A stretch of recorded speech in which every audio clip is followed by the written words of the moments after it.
With so many options, why choose Arizona State University? For me, the only online option was ASU because of the quality. Their faculty was really involved with their students and care about your personal journey. The dedication to my personal development from my professors, that's been extremely valuable to me. Earn your degree from the nation's most innovative university. Online. That's a degree better. Explore more than 300 undergraduate, graduate, and certificate programs at asuonline.asu.edu. Si estás 7 horas en una estación de servicio esperando a que se cargue tu auto eléctrico, algo estás haciendo mal. Hoy derribamos los mitos sobre las baterías. Soy Fabricio González y esto es Volt FM.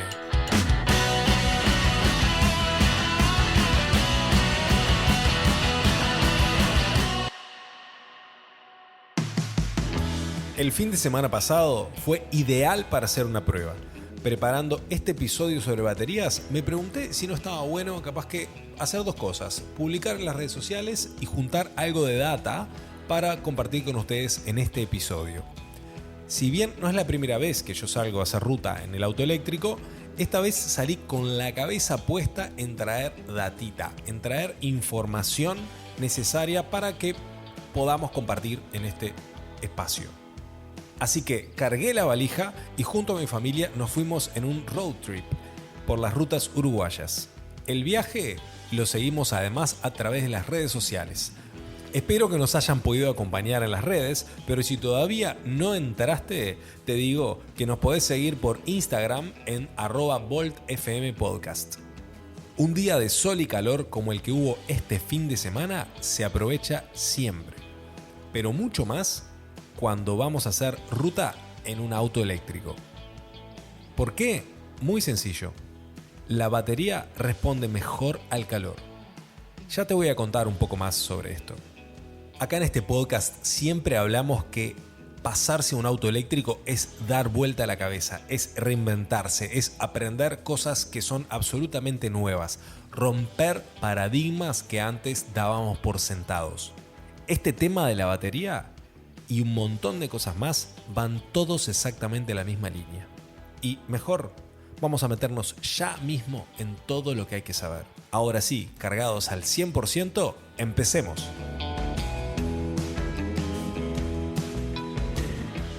Entonces, ¿y por qué hablamos del clima para referirnos a la duración de la batería? Bueno, en realidad el tema es, cuanto más frío haya, la batería va a rendir menos. Si estamos hablando, por ejemplo, de que hay una temperatura en el entorno de los 0 grados o menos 5 grados Celsius, el rendimiento de la batería puede llegar a verse degradado hasta en un 40%. Sí, 40%.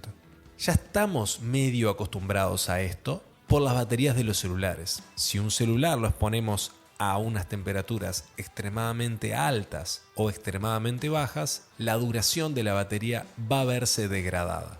Y de forma análoga pasa lo mismo con los autos eléctricos. Las baterías de los autos eléctricos están compuestas por pequeñas celdas que en forma son como si fueran una pequeña pila. Muchas de ellas, puestas a lo largo del pack de baterías, son las que generan la autonomía y además almacenan la energía del auto eléctrico.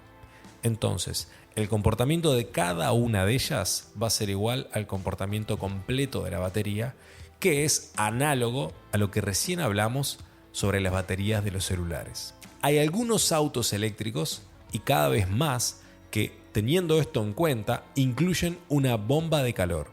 La bomba de calor es un elemento aparte, independiente, que se encarga de rápidamente balancear y llevar a una temperatura óptima a todo el pack de baterías del vehículo para que la degradación sea mucho menor. Igual consume energía esta bomba de calor, pero va a ser muchísimo menos en comparación a la degradación que nos ahorramos si exponemos esa batería a temperaturas muy bajas. De hecho, los autos eléctricos antes no traían bombas de calor. Los Tesla fueron los primeros que agregaron bombas de calor y ahora de a poco otros vehículos lo están haciendo para tener este tema de la degradación de la batería bajo absoluto control. Los vehículos eléctricos que no traen bomba de calor tienen que elevar la temperatura de sus baterías, de ser necesario, exclusivamente usando la energía de la propia batería. Entonces, en este proceso tenemos una doble pérdida de energía y por ende una degradación mucho más alta. Te paso un dato. Si vos tenés un vehículo eléctrico que no tiene bomba de calor, te recomiendo que lo prendas 5 minutos sin moverlo antes de salir para que la batería pueda estar balanceada en términos de temperatura y pueda salir con un rendimiento óptimo a la ruta.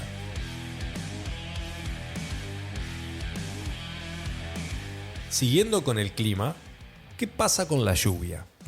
Bueno, específicamente te voy a decir que no hay ningún problema en cargar un vehículo eléctrico cuando hay lluvia.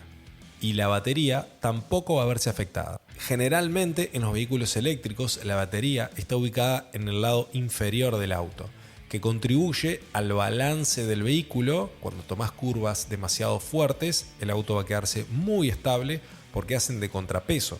Está todo el peso de la batería en la parte inferior del auto.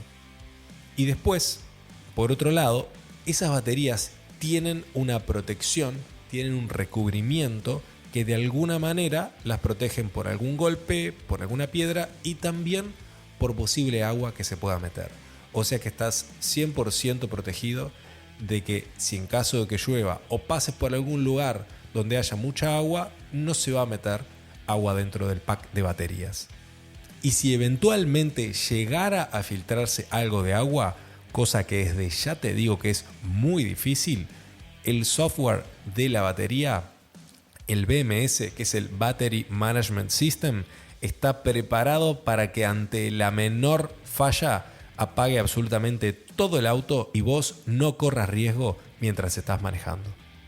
Si después de todo esto todavía tenés dudas, chequeate en internet, en YouTube, hay varios videos de autos eléctricos, por ejemplo Tesla, que pasan por un charco muy grande de agua y el nivel del agua les llega inclusive hasta la mitad de las puertas y avanzan sin ningún tipo de problema.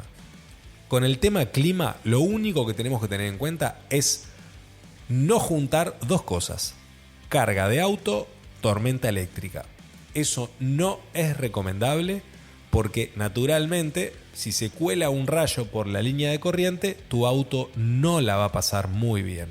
Y hablando de la carga, quiero que tengas en cuenta algo. No se trata de llenar el tanque. La clave es cargar lo que consumí. Al comienzo de este episodio te decía que si estabas 7 horas en una estación de servicio iba a ser demasiado. Esto fue porque de alguna manera tenemos que reinventarnos nosotros también como usuarios en este periodo de los autos eléctricos. Es parte de la aventura también de tener un auto eléctrico y parte de cambiar el concepto, de hacer ese switch en la cabeza y de decir: vamos a estar en la estación de servicio X tiempo, pero vamos a planificar. Planificar es encontrar nuevas formas de entender los vehículos mientras hacemos ruta. Por ejemplo, como te contaba, este fin de semana yo hice un viaje por las rutas de Uruguay y recorrí unos cuantos kilómetros, probando también un poco la autonomía y aprovechando generar material para este podcast. Entonces ahora te voy a contar qué fue lo que pasó.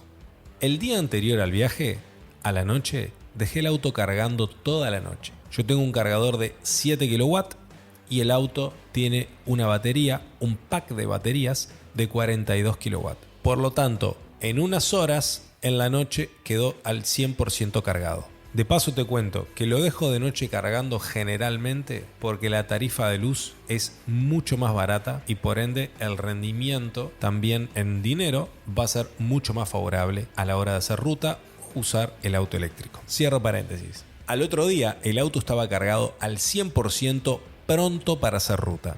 Entonces cargué las valijas y con mi familia arrancamos hacia el oeste del Uruguay, en concreto hacia Colonia.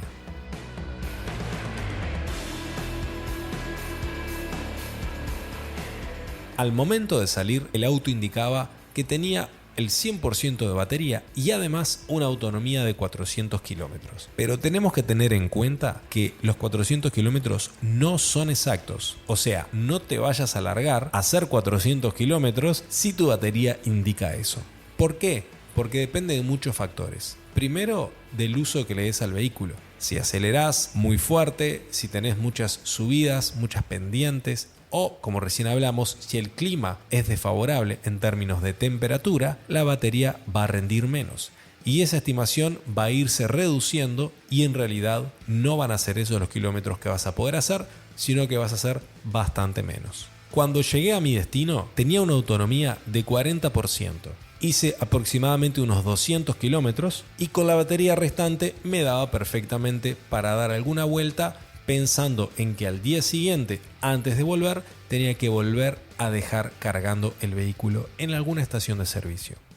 Ahora, ese 40% que queda de batería cuando llegás no te puede enloquecer. No te puede pasar como usualmente pasa con algunas personas cuando ven la batería del celular en rojo porque le queda muy poca batería y tienen que salir corriendo a conectarlo. Lo mismo con el auto eléctrico. Eso se llama ansiedad de rango y tenés que quedarte tranquilo. Un 40% de batería te debería dar en condiciones normales, como recién lo dijimos, para hacer un recorrido bastante razonable hasta que puedas cargar tu auto. Pero vuelvo al concepto que sobre todo lo más importante en estos casos y para combatir también la ansiedad de rango es la planificación.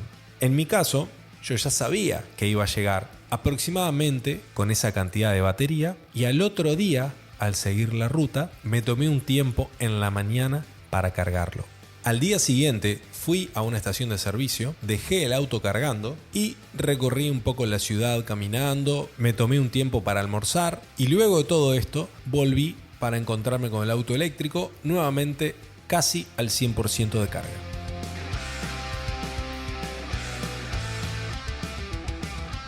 La pregunta que se hacen ustedes seguramente es: ¿por qué se cargó casi un 60% después de haber transcurrido toda una mañana? Y la respuesta son los cargadores lentos. Esta estación de servicio, como muchas en Uruguay, prácticamente todas, tienen cargadores lentos. Son cargadores que pueden cargar a una velocidad aproximada de 7 kW, 22 y en algunos casos pueden llegar a 43. Pero son cargadores considerados lentos. En el caso de mi vehículo, con ese conector, solo podía cargar a 7 kW. Por lo tanto, sabía que iba a estar unas 3 horas más o menos cargando lo que le quedaba de batería. Por eso planifiqué recorrer, caminar y almorzar mientras el auto se cargaba. También existen los cargadores rápidos. Estos pueden hacer la diferencia en un viaje largo sustancialmente, porque podrías en una cuestión de media hora cargar tu vehículo para poder seguir andando sin ningún tipo de problema. Y en algunos casos hasta 15 minutos, porque como dijimos hay que cargar únicamente lo que consumís. Por ejemplo, si yo voy a hacer un viaje de 500 kilómetros, podría viajar 200 y para el resto de los 300 cargo esos 200 nuevamente, que puede tomarme 30 minutos y sigo de largo hasta el final de la ruta. Acá en Uruguay los cargadores rápidos existen en muy pocos puntos. En el momento que estamos grabando este podcast hay uno solo en la ciudad de Montevideo, pero está planificado que se agreguen muchos más. Puntos de carga lenta hay más de 60 en todo el país y por lo menos uno por cada departamento. Entonces, en este tema de los cargadores, no es solamente conocer tu auto, sino también por dónde lo vas a manejar. Una cosa que tenemos que tener en cuenta también es que dentro de los cargadores que hay, pueden haber cargadores con manguera y sin manguera. Acá debemos prever también de que tenemos que tener nosotros una manguera en el auto por las dudas de que cuando lleguemos a ese cargador no vaya a ser que no tenga una y por ende nos vamos a quedar sin poder cargar el vehículo. También tenemos que saber que los cargadores, tanto rápidos como lentos, pueden o no incluir un cable conector. Esto es súper importante. No vaya a ser que cuando llegues a un cargador no hayas previsto llevar un cable en tu vehículo y por ende te quedes sin poder cargarlo. Además, estos cables conectores tienen unos contactos que están muy bien recubiertos por plástico y el mismo cable también está súper bien aislado. Por lo tanto, no va a haber problema en que no manipules y mucho menos en cargarlo bajo la lluvia. Acordate, lluvia, pero no tormenta eléctrica. Ahora, ¿cuánto demora cargar un auto eléctrico? Bueno, va a depender, como recién dijimos, del cargador y de la capacidad que tengas de tu carga. Por ejemplo, mi auto eléctrico tiene 42 kW y yo fui un cargador de 7 kW. kW. Y ahí es matemática pura. Yo tenía que cargar 20 kW, así que si tengo un cargador de 7, que en realidad no va a rendir 7 es teórico, la verdad de la milanesa es que te va a dar 6. Hacemos la cuenta, 3 por 6, 18 y un poquitito más vamos a llegar a 20. O sea que en 3 horas y algo yo iba a recuperar esos 20 kW y iba a estar cerca del 100%. Si estamos en un cargador rápido, la cuenta es mejor. Si en vez de tener 7 va a ser 22 o va a ser 44, va a ser mucho más rápido. Por ejemplo, si yo hubiera podido cargar los 20 kW restantes de mi auto en una estación de 22 kW, en menos de una hora iba a tener el auto completamente cargado. Y eso es otra situación totalmente distinta para acomodar la planificación de nuestro viaje. ¿Qué podemos sacar en conclusión? Tenemos que tener en cuenta que la autonomía de un auto eléctrico es algo que va a estar determinado exclusivamente por dos aspectos. Número 1, la batería, y número 2, el modo de manejo que tengamos. Si tenemos un auto que nos dice que va a tener 300 kilómetros de autonomía, tenemos que entender en qué condiciones lo vamos a usar y cómo lo vamos a usar. Como dijimos, si estamos constantemente acelerando el auto para salir primero de todos los semáforos que nos encontremos, naturalmente el consumo de energía va a ser mucho más grande y por más lindo y adictivo que sea, la batería nos va a durar muchísimo menos.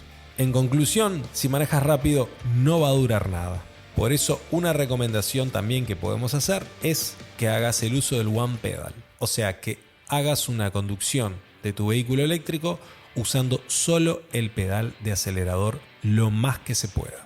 ¿De qué se trata esto? En realidad es aprovechar el doble beneficio que tenemos de la energía que se renueva y a su vez el freno que no se va a estar gastando tanto. Cuando nosotros aceleramos, vamos a consumir energía de la batería y, por ejemplo, a unos 400 metros vemos que el semáforo se pone en rojo. Entonces soltamos el pedal y ahí va a empezar a funcionar el freno regenerativo de forma automática, absorbiendo toda esa energía cinética del movimiento que tiene el auto, transformándola nuevamente en electricidad y cargando la batería en ese proceso. Y para cerrar este tema de las baterías, te dejo algo para que tengas en cuenta, que es la vida útil de la batería. Hay mucha preocupación sobre esto, muchas veces nos llegan muchas preguntas a través de las redes sociales sobre este tema también, y la verdad es que la recomendación es que elijas un vehículo eléctrico que tenga un muy buen periodo de garantía de baterías, que deberíamos pensar entre 5 y 8 años, y después decirte que una batería buena debería durar más que el propio auto. O sea, es más probable que cambies de auto antes de que cambies de batería. Si tuviste en cuenta todos estos datos, seguro todavía te queda batería para ir y planificar un buen viaje de ruta. Este fue un pequeño kilowatt de conocimiento. Te espero en el próximo, pero mientras te invito a que nos sigas en las redes sociales, en concreto en Instagram, @VoltFMPodcast. Ahí escribinos lo que te parece este podcast, contanos si te gustó, si no te gustó, dejanos tus preguntas, de qué te gustaría que hablemos, dale para adelante con eso. Y te invito a seguirnos en tu plataforma favorita de podcast. Nos vemos en el próximo episodio.